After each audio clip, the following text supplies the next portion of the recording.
The country thought the nightmare was over. The shooter had been captured. The evidence looked airtight, and communities shaken by violence had just begun to breathe again. But then came a twist no one expected. Another arrest, one that doesn't just reopen wounds, but raises deeper questions about what really happened in the hours after Charlie Kirk's final speech. Tonight, we're going back to that day, to the crowded auditorium at Utah Valley University, to the moment the lights dimmed, the microphones buzzed, and thousands gathered to hear one of the most polarizing voices in American politics. A night that was supposed to be about speeches, applause, and heated debate, until it was shattered by a single rifle shot that silenced a man and shook a movement. Law enforcement launched a manhunt that gripped the nation. 33 tense hours of searching, tracking, and hoping they were one step ahead of a gunman who had already changed history.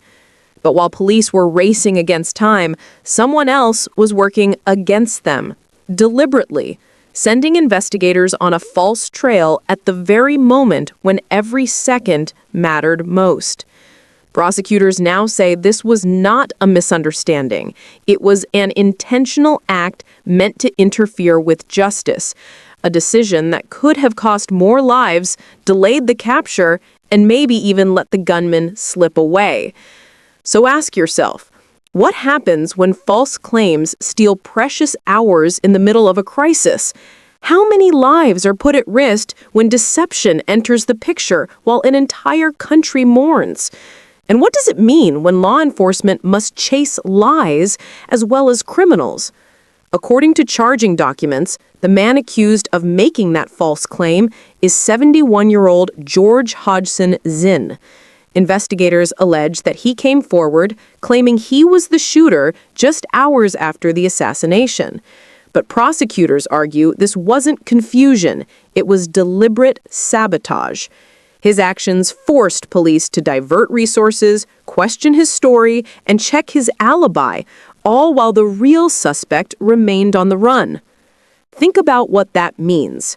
While families lit candles and prayed, while students sat frozen in fear, while police knocked on doors across Utah, time was being wasted. Time that could have given the killer room to escape, regroup, or even strike again. Authorities are now charging Zinn with obstruction of justice and other serious crimes.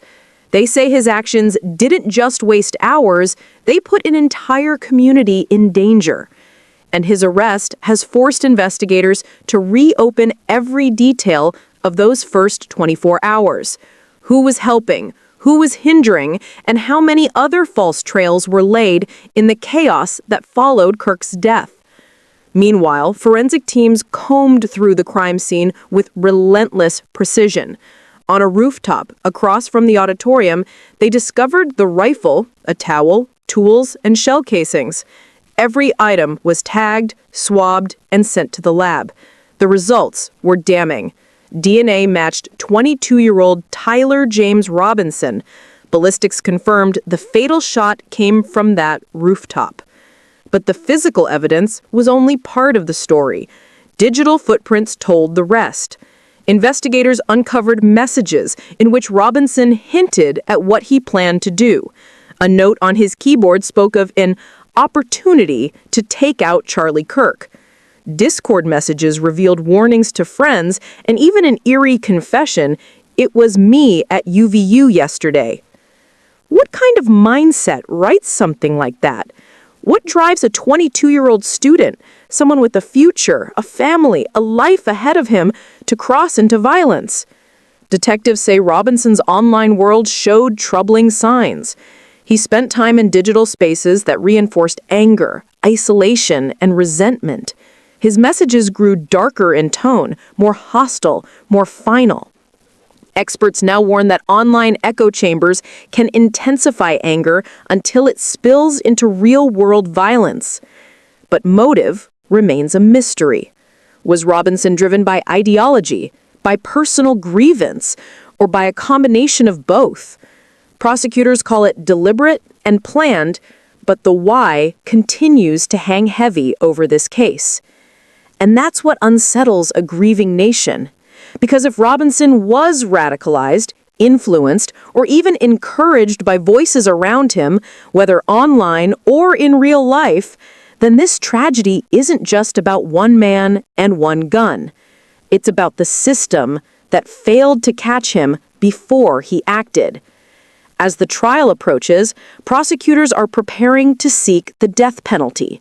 The evidence is strong: DNA, ballistics, digital confessions. But Robinson's defense team will fight, and the courtroom battle promises to be one of the most closely watched in years. Outside the legal arena, the ripple effects are enormous. For Turning Point USA, Kirk's death was a devastating blow. For students and families who were in the auditorium that night, it has left scars, panic, sleepless nights, fear of public spaces. For Kirk's family, the pain is fresh and unrelenting. And for the country, the debates rage on. How do we protect public figures? How do we safeguard free speech without silencing it under threat? How do we stop anger from becoming violence? The arrest of George Hodgson Zinn is a chilling reminder that danger doesn't always come from the gunman alone.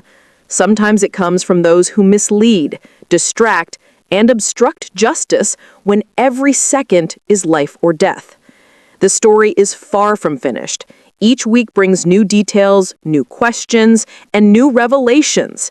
And as the trial unfolds, investigators will continue to peel back the layers to ensure everyone who played a role is held accountable. For now, one thing is clear: this was not just a shooting. It was a warning about the anger simmering in American life, a warning about how vulnerable our institutions really are, and a warning about how fast lies, hate, and influence can turn into irreversible tragedy. Stay with us as we continue to track every development, every courtroom update, and every hidden truth this case brings to light. Because justice doesn't end with one arrest, and this story is far from over.